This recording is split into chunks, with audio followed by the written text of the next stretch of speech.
So I am a doctor of counseling. I have a big old degree on my wall in there. It's really fancy. But Jack, sometimes I find myself in interactions where it becomes painfully clear that I need to grow up in my feelings and the way that I let my feelings direct me or guide me.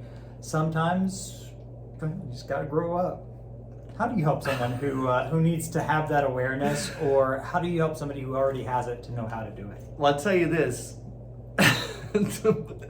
The more accolades you have, the harder it is to make people aware of that. But yes, we are all childish at times. Don't worry, if you don't have any accolades, you probably have areas where you need to grow up to. And if you want to test that, scroll through someone's Facebook page and see somebody post the opposite view that you have on vaccination, politics, or faith, and then see how grown up you feel.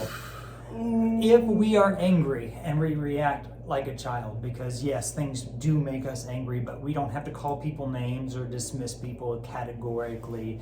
If we find ourselves, whenever we're insecure, trying to push people down, maybe you should grow up. If you like eating too much ice cream, we're too old for that, Jack. We got to grow up. Metabolism. It's gone. It's gone.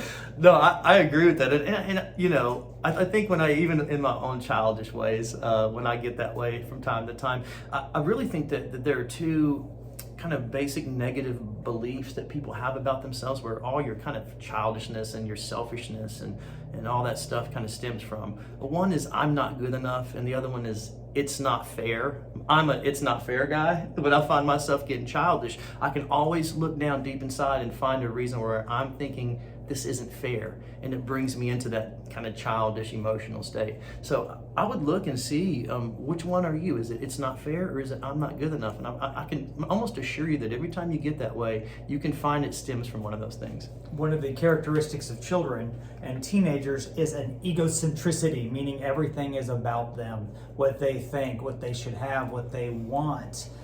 Then you grow up, and then you stop asking, is everything about me? Everything isn't about us. Some things are about you, some things are about other people. Sometimes other people need to get the win. So if you start looking at places and you're thinking, maybe I'm taking this a little more personal than I should, or maybe I'm holding on to this a little longer than I should, well, look for that inner child. And if that inner child is throwing a tantrum, the answer may be grow up. Yeah, listen to the famous philosopher Kobe Bryant.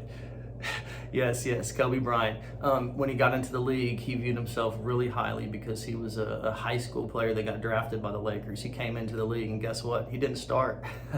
He sat the bench for a little bit. He had to learn that, oh man, I got some work to do to catch up to these guys. And as he got into it and he started getting the accolades and the championships and the MVPs, at one point he had to tell himself, get over yourself, because he was being too hard on himself for not making shots or thinking about everything that's going on and all the things that he has to do in the game. And he said, this game is bigger than you. Get over yourself. And I love that, because I think that's how we have to do. Our family is bigger than us, right? Our spiritual calling is bigger than us. Other people around, right? Our communal obligations that we have to others is bigger than us. Sometimes we just need to say, get over yourself. Stop being childish. If you're watching this video and it's disappointing to you or it's frustrating to you, you can always skip it and scroll forward. But if you're like me and you see places where I see places all the time where I look at what other people are doing and I'm like, they should grow up. And then I see places in my life where I wish that I wouldn't have responded the way that I did. And I become aware of it. I become aware of it, then I start asking questions like, why did it happen? What did that trigger in me? What did that spark in me that made me feel like that was the necessary response? Sometimes I'm right, sometimes I'm wrong. A lot of times I'm wrong, Jack. I'm wrong a lot. And if that's you too, maybe a counselor would help you work through that. A little insight, a little awareness, a little bit of processing, and you see a lot of those instances go down. Give us a call.